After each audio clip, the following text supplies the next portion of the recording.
The rope jumps in my hands like a living thing. It bites into skin already slick with sweat, and the limestone dust turns that sweat into paste. In the circle ahead of us, a T-shaped pillar, taller than any man here, heavier than any story we know how to tell, tilts on its edge as if deciding whether to stand or to kill.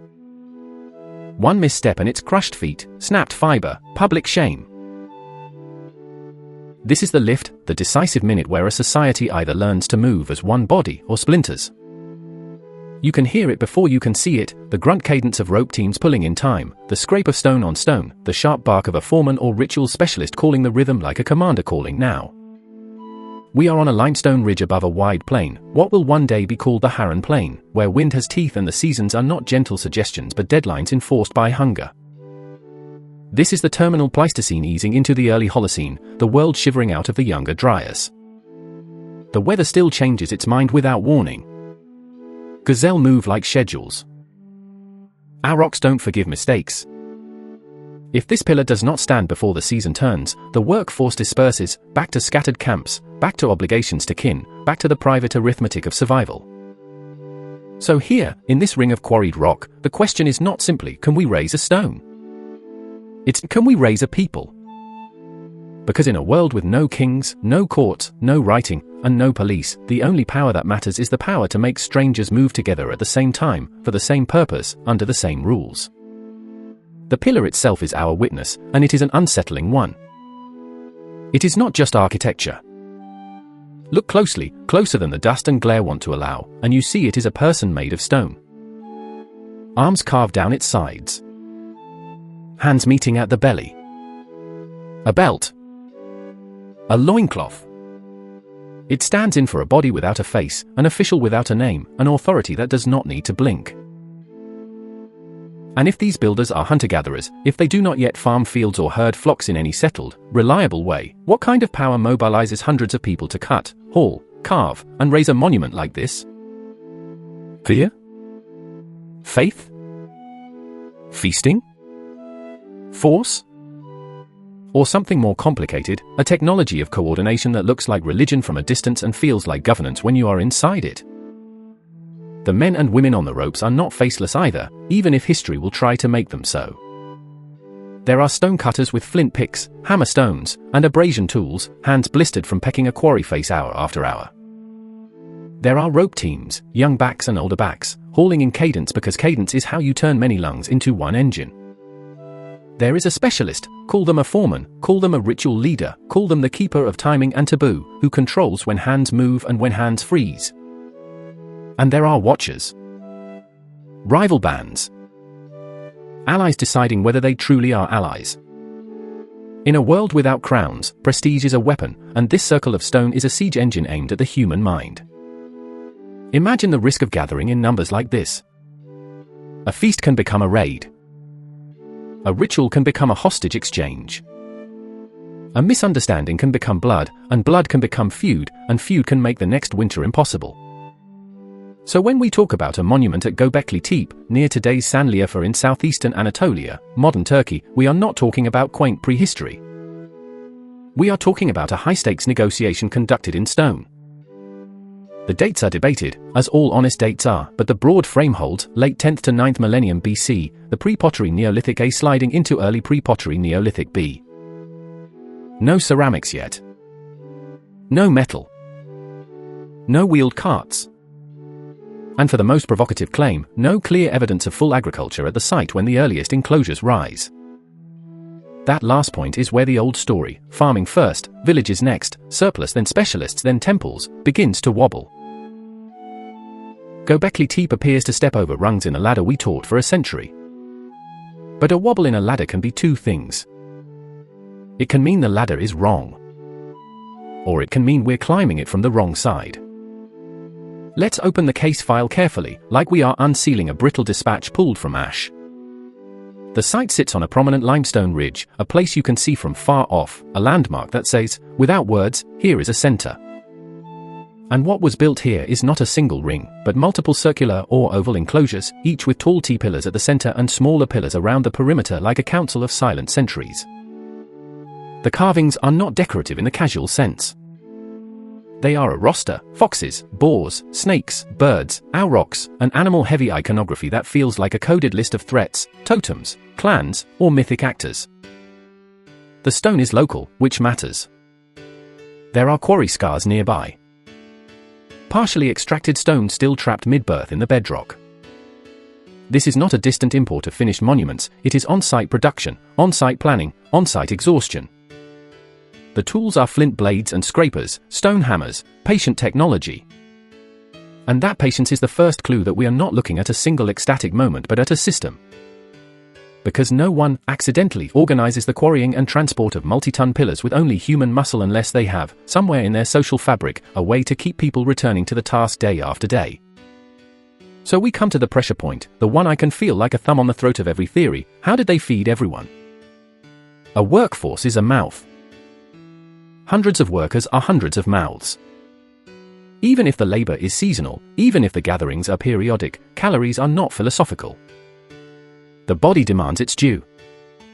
One popular answer is feasting, mass procurement of wild game, intensive collection of plant foods, and the kind of communal eating that turns strangers into temporary kin. But feasting is not just eating. Feasting is accounting. Someone provides. Someone owes. Someone remembers. And in a world without writing, memory is currency, fragile, weaponizable, and policed by shame. Now, before we let ourselves be hypnotized by the stones, we must acknowledge the human hands that brought them into modern view. Klaus Schmidt, of the German Archaeological Institute, became the public champion of Göbekli Tepe's interpretation as a major ritual center. He helped push what became the temple-first narrative into global consciousness. But archaeological fame has a habit: it creates a single protagonist where there were always many. Local workers, Turkish archaeological authorities, conservation teams, often invisible in the popular telling, are essential actors in how the site is excavated, preserved, and interpreted. This matters because interpretation is also power. Whoever frames the story controls what the world believes this place was. And this place resists being pinned like an insect. For major perspectives collide here, sometimes politely in journals, sometimes sharply in conference corridors, because Göbekli Tepe is not just data, it's an argument about what humans are. Perspective 1, Temple First, the Ritual Magnet. The claim is straightforward: Göbekli Tepe is primarily cultic. Dispersed groups are drawn here for ceremonies that bind them. Religion, ritual, and sacred spectacle create the social glue that later enables farming and settled life. The evidence they point to is seductive: the monumentality itself, the layout like a designed ceremonial space, the animal iconography, and the apparent lack, at least in the earliest phases, of domestic architecture inside the enclosures. No hearths, no tidy little household footprints where we expect them, no clear village inside the sacred ring. The site is prominent on the landscape, as if meant to be seen, approached, and entered with intention. And yet there is a tension that rattles under this view like a pebble in a boot. If we simply say a religion did it, we risk using belief as a magic wand. Who enforces the ritual rules? Who decides the calendar? Who gets to stand close to the pillars and who must stay back? Ritual is not an explanation unless we specify the mechanism: authority, coercion, charisma, taboo, debt, fear of exclusion. A sacred gathering without enforcement is just a crowd, and crowds are dangerous. Perspective 2, Feasting and Competitive Alliance Politics. Here, Göbekli Tepe is an arena, an early summit ground, where leaders prove status by hosting large gatherings and feeding people. The monuments become a scoreboard of prestige. This is a logic we recognize across many societies: competitive display drives people to marshal resources, intensify production, and create obligations that last beyond the meal. Under this view, the stones are not merely devotional, they are public receipts. Look what we can build. Look how many we can feed. Look how many hands answer when we call. It fits the labor and food demands neatly, perhaps too neatly. Because then we must ask, if this is just prestige politics, why the deep symbolic program? Why foxes and snakes and boars in such deliberate arrangement? Why anthropomorphic pillars dressed with belts and loincloths, presiding like stone persons over the space? Prestige alone explains the motive to gather, it does not fully explain the need to sacralize the gathering. Perspective 3, Proto-village, multifunctional aggregation site. This view distrusts our neat categories. Temple versus village might be a modern division, not a prehistoric reality.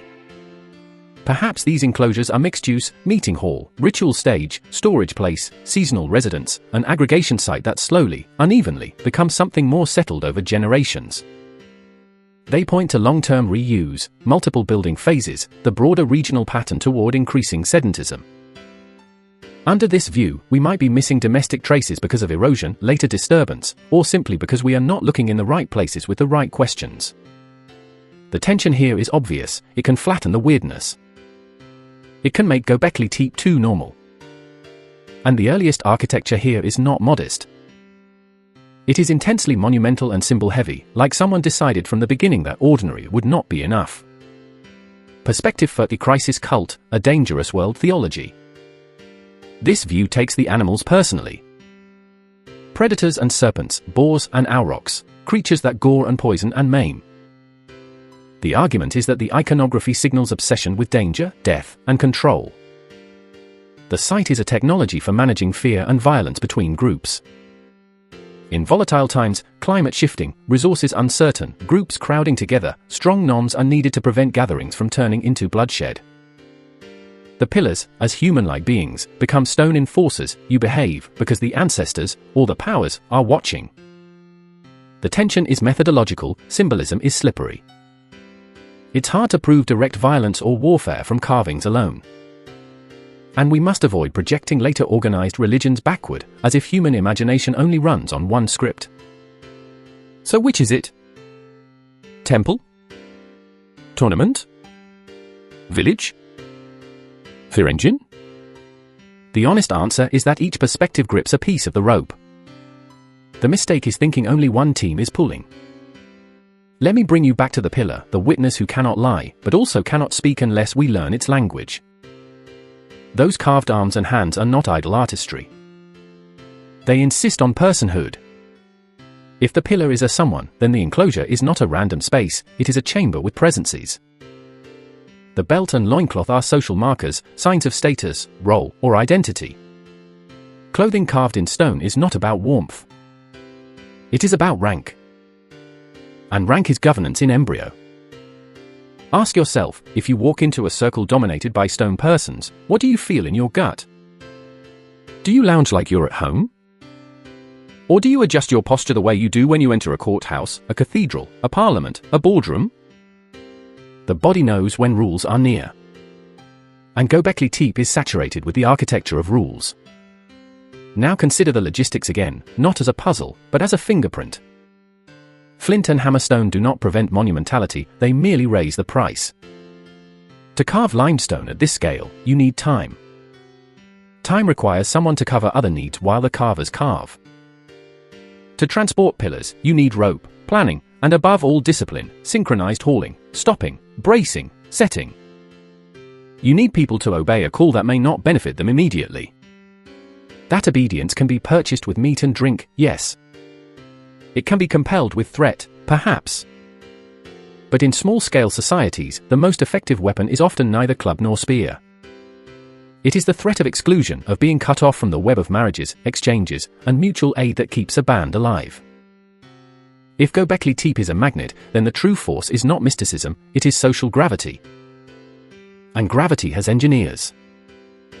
I want you to picture the planning that begins long before the lift. Someone decides where to cut. Someone decides the pillar's shape, its height, its balance. Someone decides which animals will be carved and where. Someone decides who is allowed near the work and who is kept at the edge. Someone decides what must be spoken and what must not. We are used to thinking that government requires bureaucracy, clay tablets, seals, scribes. But here is the uncomfortable possibility: before bureaucracy, there is choreography. And choreography is enforceable even without writing if everyone has been trained, through repeated gatherings, to feel shame at breaking step. Do you see the pattern forming? Not religion versus economy, not sacred versus practical, but governance before government, a system for scaling trust among strangers through shared spectacle, controlled spaces, and costly signals. The monument is not the point, the monument is the instrument. Still, we must not oversimplify. Skepticism is part of the craft. There is a real danger in turning Göbekli Tepe into a single grand narrative that flatters our love of turning points. Archaeology is not prophecy, it is inference under constraints. So let's stage the debate the way it truly plays out, each view testing the others like flint against flint, sparks optional, truth required. The temple first advocate says, look at the enclosures. Look at the central pillars. Look at the animal reliefs. This is a place built for ritual, not daily domestic life. The feasting politics advocate responds, ritual is not separate from politics. Hosting is a form of power. Feed people, bind them. Build big, intimidate rivals. The stones are status made permanent. The multifunctional site advocate interjects, you are both trapped in modern categories. Why can't the same space be sacred and practical? People do not live in separate boxes labeled religion and economy. And the crisis cult advocate adds, all of this misses the emotional climate. Look at the predators. Look at the snakes. This is a world trying to control danger, both in nature and in human gatherings. Now, if I may, if you will allow me the privilege of being the time detective for a moment, each of these voices is correct in what it refuses to ignore. The temple first view refuses to ignore symbolism. The feasting view refuses to ignore calories and debt. The multifunctional view refuses to ignore messy human reality. The crisis cult view refuses to ignore fear as an engine. The trick is to ask, what kind of system needs all four? A system that gathers people, feeds them, binds them, frightens them into order, and gives them a shared story bigger than their quarrels. In other words, a system that manufactures cooperation at scale. And once cooperation can be manufactured, it can be reused. This is where Göbekli Tepe stops being an archaeological oddity and becomes a blueprint. Because the turning point is not they built a temple. The turning point is the moment ritual becomes infrastructure. Once you can summon labor reliably for stone, you can summon it for canals, walls, granaries, and fields. Coordination becomes a reusable technology, portable, adaptable, teachable. The earliest empire is not a territory, it is a schedule obeyed by people who are not kin. Hold that thought, because it explains why the site feels so urgent, even now. But we must still pass through the most haunting clue in the case file, the one that changes the tone from triumph to suspicion. Göbekli Tepe was not simply abandoned and left to erode like a forgotten camp. It was intentionally backfilled. Buried. Enclosures choked with rubble and debris in antiquity. That is behavior. That is decision. That is someone, or some council, or some coalition saying, this ends. Think of the labor required not just to build, but to bury. In modern terms, it is like burning archives before an enemy arrives, or sealing a room because what happened inside is too powerful to leave accessible. Why do that? Here the interpretations clash again, and their clash is revealing. One explanation is ritual closure. You do not merely walk away from sacred space, you close it properly, sealing it as one seals a shrine, ending its use with deliberation. This fits the temple first view neatly. Another explanation is strategic abandonment. Alliances shift, leadership collapses, rival groups threaten to claim the site, so you bury it, deny it as a trophy, deny it as a rallying point, deny it as a weapon of legitimacy. Another explanation is practical engineering. Backfill stabilizes old structures so you can build new ones above. None of these is mutually exclusive. Human motives rarely travel alone. But here is what all of them have in common, and it is the key: intentional burial signals social decision-making at scale. Someone had authority to end a project that cost enormous labor. Authority does not have to be a throne. It can be a consensus enforced by taboo. It can be a coalition enforced by debt. It can be a charismatic lineage enforced by myth. But it is authority nonetheless, and it leaves marks as real as chisel scars. Let's return to the lift again, because the lift is where theory becomes flesh. When the rope teams haul, they must trust that others haul too. If one team slacks, another team bears the weight and breaks. If one person panics and runs, the whole system jerks and fails. So the society must solve a problem we still struggle with. How do you make individuals accept short-term pain for long-term group gain when cheating is tempting and enforcement is costly? One answer is fear, punish cheaters. Another is reward, feed helpers. Another is identity, make the group feel like us, make outsiders feel like them. Göbekli Tepe seems to use all three. The gathering itself creates identity. The feasting rewards participation. The carved stone persons and dangerous animals imply surveillance, cosmic or ancestral, and remind you that breaking rules is not merely rude, it is dangerous. But then comes the deeper, darker insight: scaled cooperation is not free. It births hierarchy, gatekeeping, and the politics of belonging. If Göbekli Tepe is a prototype, then the bill arrives later as inequality, coercion, and organized violence, because once people can be mobilized for monuments, they can be mobilized for conquest. This is the part of the story that tends to get sanded down in popular retellings, because it's more comfortable to imagine a golden dawn of spirituality. But comfort is not our job. Our job is to read the evidence like a wartime memo. What does this system make possible? A system that can coordinate quarrying can coordinate irrigation. A system that can stage feasts can stage levies. A system that can enforce taboo can enforce tribute. And a system that can bury its own monument can bury its own mistakes, literally or socially. Now, there is an objection I can already hear, and it deserves respect. Professor Lockwell, are you smuggling in later history? Are you projecting states onto hunter-gatherers? It's a fair charge. So let's be precise. I am not claiming Göbekli Tepe is a state. There are no palaces here, no archives, no explicit taxation records. What I am claiming is narrower and more unsettling. The site demonstrates governance-like functions, coordination, rule-making, enforcement, identity formation, before formal government apparatus appears in the record. Think of it as software before hardware. The hardware of states, bureaucracy, written law, standing armies, comes later. The software, ritual, obligation, spectacle, taboo, can run on human memory and social pressure long before clay tablets. If you want a modern analogy, consider how quickly people will line up, donate, march, boycott, or volunteer when a narrative grabs them by the throat. No tax collector required. Just identity, urgency, and the promise of belonging. So, what changed everything here? We can trace three threads twisting together like rope fiber. First, labor discipline. Synchronized hauling, quarrying schedules, task specialization, habits of coordination that later make sedentary production feasible. The act of building trains a community to obey timing. Timing is the skeleton of agriculture too: sow, weed, harvest, store. Second, coalition politics.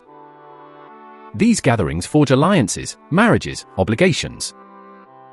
They also sharpen rivalries and require rules enforced by reputation and taboo. The enclosure becomes a stage where peace is performed, and performance is tested. Third, resource intensification pressure. Feeding workers pushes experimentation with managing wild cereals and game. Not necessarily farming in the full sense at the site's earliest phases, but an accelerant in the broader Fertile Crescent context, an environment where small shifts in how you harvest and store can, over generations, become domestication. Here is where the temple first and feasting theories unexpectedly shake hands. If ritual gatherings require feasts, and feasts require reliable provisioning, then belief and calories become partners. The sacred does not float above the economic, it drives it. And the economic does not replace the sacred, it funds it. That partnership is not quaint. It is one of the most durable engines in human history. But we must keep the human cost in view, because coordination at scale always asks, who pays, and who benefits? Who gets the best cuts of meat? Who decides which clan symbol is carved closest to the central pillars? Who is allowed to touch the stone persons?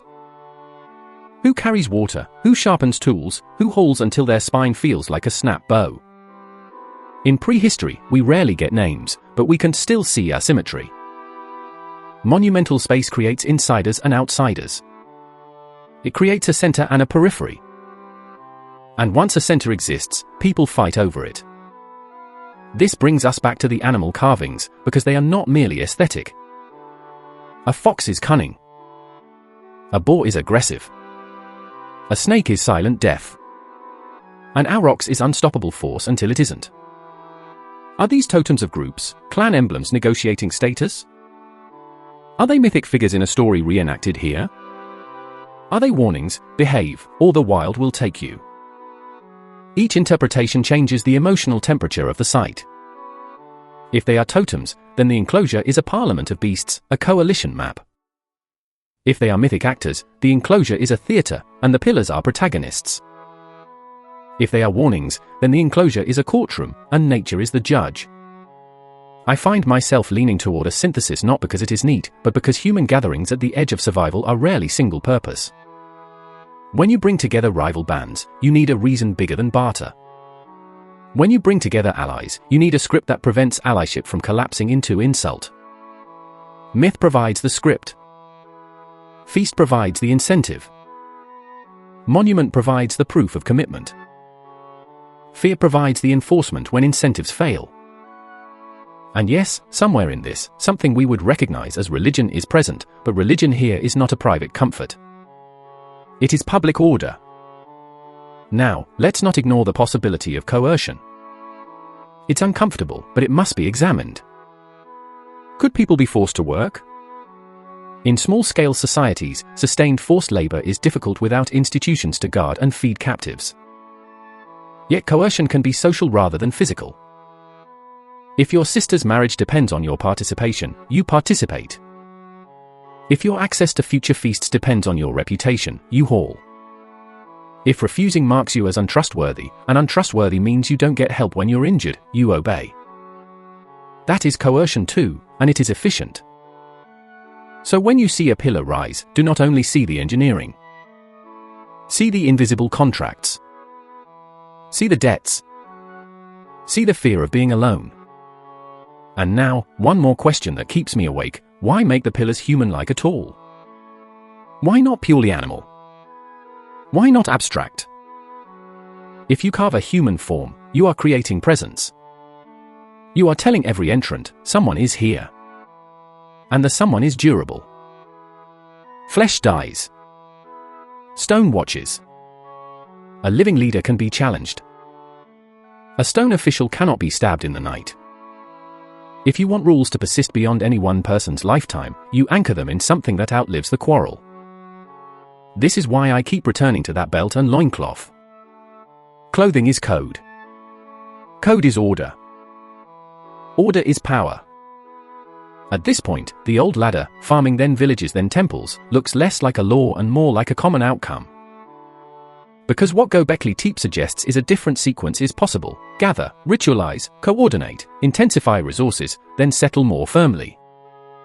Not because people suddenly invented religion, as if earlier humans were purely rational foragers waiting for superstition to arrive. Humans have always made meaning. The question is when meaning becomes a machine for organizing labor. And here, on this ridge, it seems to have become exactly that. We should also admit something else: the environment itself was changing. The end of the Younger Dryas brought shifting rainfall, vegetation, and game patterns. Volatility rewards coordination. If resources are unpredictable, the group that can pool risk, share food, share labor, share information, wins. In such a world, gathering sites are not luxuries. They are adaptive technologies. A place like Göbekli Tepe can function as an information exchange, a marriage market, a dispute court, a ritual calendar, and a distribution hub, all under the same symbolic roof. Does that make it a temple? In one sense, yes. Does it make it a political center? Also yes. The categories blur because the people are solving one problem with many tools: how to scale trust. Now we must return, one last time, to that intentional burial, because it is the closing act of the drama and the most human. Building is easy to romanticize. Ending is harder. To bury a sacred space could be reverence, closing the mouth of a powerful place so it does not speak at the wrong time. It could be grief, sealing away an era. It could be politics, preventing rivals from inheriting your legitimacy. It could be pragmatism, stabilizing the old to raise the new. But in all cases, it shows that the site is not merely a place. It is an institution. Institutions can be reformed, captured, or destroyed. Someone decided which. And that decision implies conflict, negotiation, or both. Which brings us to the cost. If coordination is the invention, then hierarchy is its shadow. The moment you can command a schedule, you can also command people's time away from their own needs. The moment you can declare a space sacred, you can also declare others profane, excluded. The moment you can call a gathering, you can also call a raid. So when people ask whether Göbekli Tepe is good news for human cooperation, proof that we can build together, my answer is, it is proof that we can build together for reasons that are not purely material. And that is both magnificent and dangerous. Because belief can be a supply chain. Narratives can move bodies the way ropes move stone. We have now arrived at the modern mirror, and I want you to feel it, not just understand it. The verdict from this case is timeless and sharp. Göbekli Tepe is an early demonstration that shared narratives, sacred, ideological, national, can build infrastructure before material necessity should allow it. Belief can organize labor. Identity can feed schedules. And once that lever exists, it does not disappear. The oldest form of power is not the spear, it is the ability to make strangers move together. Look around our own world and tell me you don't see the same mechanism wearing new clothing. Mass mobilization, states and movements still convert identity into labor, taxes, and sacrifice, sometimes for bridges and hospitals, sometimes for walls and wars. Information control, the burying of Göbekli Tepe echoes in how institutions suppress archives, rewrite origin stories, or silence rivals to control legitimacy. Coalition building, modern politics still runs on feasts in disguise, fundraisers, rallies, summits, ritualized gatherings that create obligation networks, where the meal is replaced by access, and access is replaced by favors. And the most sobering echo of all, tech without consensus is fragile. The stone is impressive, but the true invention is social coordination. Lose trust, lose shared story, and even advanced systems stall, supply chains snap, institutions freeze, neighbors become strangers overnight. That is why Göbekli Tepe matters now. Not because it is the first temple, a trophy phrase for documentaries, but because it exposes the lever beneath civilization, getting large numbers of unrelated humans to obey timing, share resources, and accept symbolic authority. This ridge in Anatolia does not just challenge the timeline of farming. It challenges the story we tell ourselves about what comes first, bread or belief, hunger or hierarchy. And it whispers a warning, the same skills that let us raise stones can also let us raise flags, raise walls, raise armies. So here is the collaborative invitation, and I mean it. Join the investigation. If you've been listening closely, you've felt the evidence tug in different directions, and that tension is where the truth lives. In the comments, I want one clear answer from you. Which force do you think did the most work at Göbekli Tepe? Fear, faith, feasting, or force? Pick one, and tell me why in a sentence. If you want to keep digging through the archives of humanity with me, subscribe, not for trivia, but because we treat the past like an active case file, and each new episode teaches you how to read power while it's happening. And when this ends, I've placed another investigation for you on the end screen. Go straight there, because it connects to this same hidden machinery of coordination and control in a way that will change how you see the present. Now the legacy question, the one you cannot simply search and steal an answer to. If you stood in that limestone circle as the pillar rose, surrounded by rival bands and silent stone persons, would you choose unity if the price was obedience, or would you choose freedom if the price was being alone?